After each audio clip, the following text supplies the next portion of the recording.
narito na naman tayo para sa isang napaka-sweet at nakakakilig na love story nila Kalingap Edu at Ate Viancy. Tulad mo ay aking makilala. Para sa pagpapatuloy ng ating love story ay nagpapahinga na nga si Kalingap Edu at Viancy sa isang restaurant pagkatapos ng napakahaba nilang trip to Cebu. Ito na nga ang kanilang last day doon dahil uuwi na daw sila. Kaya naman medyo nalungkot talaga ang dalawa at habang nagpapahinga sila ay nag-uusap na lamang sila ng mga gusto nilang pag-usapan at ang mga pinag-usapan nila ay talaga namang medyo nagpalungkot sa mga viewers dahil aalis na sila doon.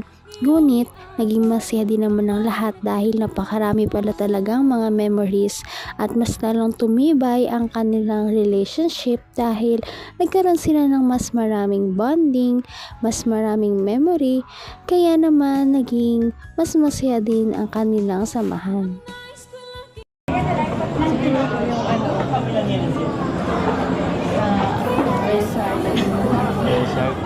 Saka po yung yung tumalon siya. Talagang po yan, first time ko mag-ganon. Pag naliligo po kami ng mga kaibigan ko, hindi man po ako nagaganon. Doon lang po talaga sa... Oo nga, mukha nga. Kita ko nga. Kaya ako din mo katatanungin. Eh po, ano po yung tumatak sa'yo? Ako lahat. Ha? Ako halos lahat. Simula nung sa pagpunta talon sa garden. Siyempre, nung unang araw. Tapos, pangalawang araw naman sa canyoneering. Sobrang ganda.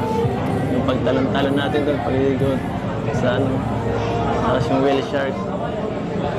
At ang pinakamahalaga doon, kasama ka. Ayun. Buo lahat. Isa sa kanila mga napag-usapan ay ang kanilang mga memories talaga doon. Sabi ni Ate Viancy na marami daw siyang gustong alaala doon dahil marami siyang mga nagawang mga experience na hindi niya pa daw nagagawa dati kasama ang kanyang mga kaibigan o kahit siya lamang mag-isa. Sabi din ni Kalingap Edu na ang lahat ng kanilang pinagdaanan doon ay lahat daw paborito niya. Simula nung gumala sila sa maraming bulaklak hanggang sa kanilang pagsiswimming sa iba't ibang lugar, lahat daw yan ay talagang na-enjoy niya. Dahil daw yon sa kasama niya si Ate Viancy. Kaya mas lalong sumaya ang bawat memories at mas lalong hindi niya makakalimutan. Kaya naman sa kanilang pag-uwi ay parang nakakaramdam talaga sila ng lungkot dahil pagkatapos ng lahat ay uuwi na rin daw sila. Diba?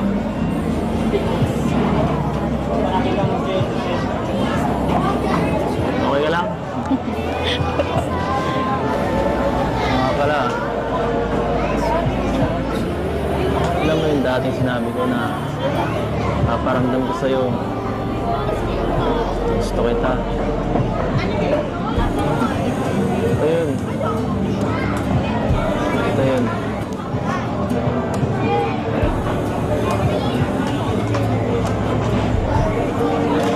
Simpleng bagay, pero sobrang memorable. Basta,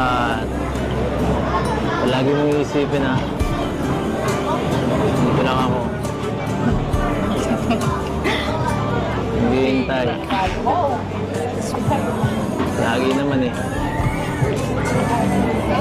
Sa kanilang pag-uusap nga ay na-open din ni Kalingap Edu ang topic about sa paghihintay niya kay Ate Viancy. Sabi niya na handang talaga siya maghintay kahit gaano katagal dahil alam daw naman yun ni Ate Viancy dahil lagi niya daw ito sinasabi sa dalaga. Kaya naman marami talagang mga supporters ang naghihintay kung kailan ba talaga siya bibigyan ng pag-asa o kailan ba siya sasagutin ni Viancy dahil medyo matagal-tagal nga siyang manliligaw muna kay Viancy ngayon dahil hindi pa daw nasa tamang edad si Viancy at siguro magkakaroon lamang siya ng chance na sagutin ni Viancy o papayagan na maging parte ng buhay niya kapag nakapagtapos na siya ng pag-aaral o di kaya naman pag siya ay nag-18 na daw. Depende naman daw iyon kay Ate Fiancé at yan na nga ang aabangan ng lahat. Kaya na naman po kayo sa mga Papasok ko na nga ako eh. Pero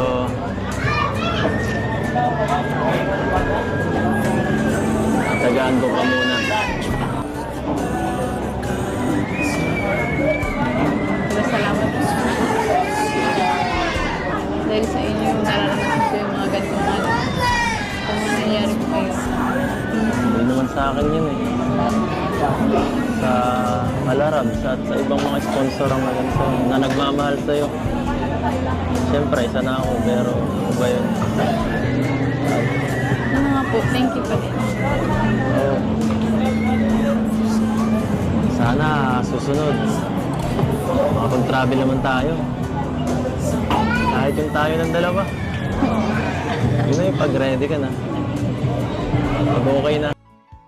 Totoo nga naman, marami din talaga ang naghahantay sa exclusive na travel ng dalawa dahil palagi na lamang nila kasama ang Kalingap team kahit saan sila magpunta.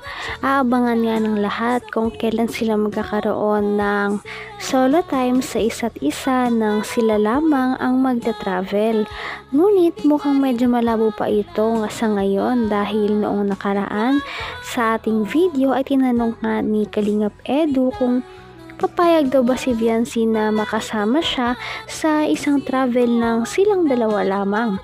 Ang sabi naman ni Ate Fiancé ay hindi siya papayag dahil nga wala pa siya sa tamang edad at yun naman talaga ang kinahangaan ng lahat dahil kahit si Fiancé ay bata pa ay may paninindigan na siya sa kanyang mga gusto at may mga prinsipyo talaga siya sa buhay. Yun na yung pag-ready ka na. Pag okay na. Pag okay ka na. Tagal pa pong panahon yun. Pero posible.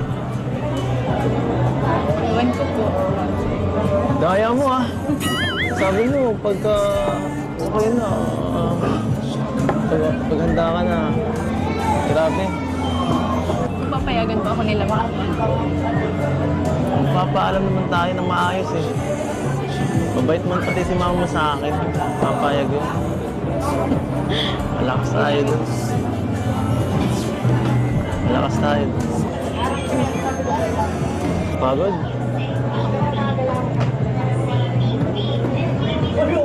Gusto mo sumandal sa balikat ko?